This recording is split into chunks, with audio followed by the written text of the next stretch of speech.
Donald Trump's ratings are, of course, very down. He's in the middle of a gigantic mess over the firing of James Comey and the investigation of Mike Flynn, the secret intelligence he gave to the Russians, and the list goes on. So when was the last time Donald Trump's ratings went up or he was applauded by the establishment media? Well, the last time he bombed Assad's government in Syria. So guess what he did today?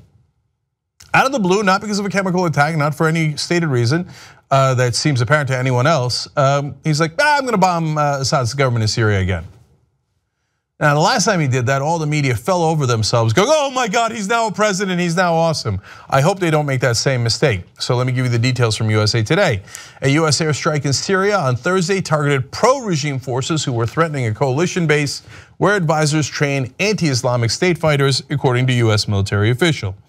They explained that the airstrike targeted a tank and 2 earth movers that were building fighting position within the defensive zone, the official said. The official did not provide an estimate of casualties.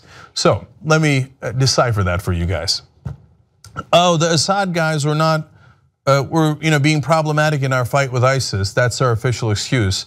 So we bombed a tank and 2 earth movers? That's all, that's it? And we warned the Russians ahead of time. So in other words, hey, I did a bombing over there. Why, ISIS or something, right? Yeah, I don't know. I don't have a chemical attack as an excuse now. ISIS, I did an attack. Everybody, are you back on my side? It's the cheapest trick in the book. USA Today further explains the official described Thursday's strike as a defensive action that does not change the US policy of focused military efforts on defeating ISIS. In other words, Russia, don't worry, we're not actually targeting Assad because Russia wants to protect the dictator Assad. So what we're just trying to do is bump up our poll numbers here. Now, of course, we're told over and over again that we do the bombings because we care about civilians, but what you might not have heard is a couple of days ago, we killed a lot of civilians. Air raids on an Islamic State-held village and town in Syria have killed at least 32 civilians over the past 2 days, activists said on Monday. It's Monday of this week, that's the Associated Press. They explained it was not immediately clear who was behind the strikes on the village of Akrashi on Sunday and the town of Bukamal on the Syrian-Iraqi border on Monday, and the activists blamed the US-led coalition.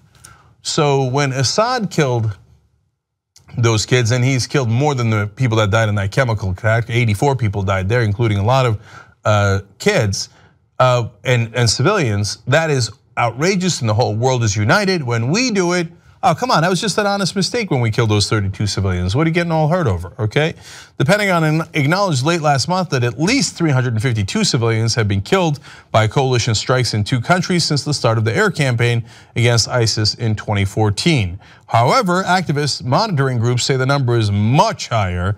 Access is restricted to ISIS-held areas and details are hard to come by. But how about women and kids? Well, the observatory, which is based out of Britain, said 12 women were killed in strikes on the village of Akrashi. So yes, we do that as well. Now you don't hear about that in the news too much. Credit to the Associated Press for covering it. But it is interesting what the rest of, especially television news, chooses to market and when they choose not to market. So now you know the reality. We're not the Young Turks, you're the Young Turks. You power this show. Together we built something amazing. We've broken stories like the Donna Brazil story the mainstream media wouldn't break. We built the studio, we built this network, it's now #1, all thanks to you guys. Let's come build it even bigger and stronger. tytnetwork.com/join.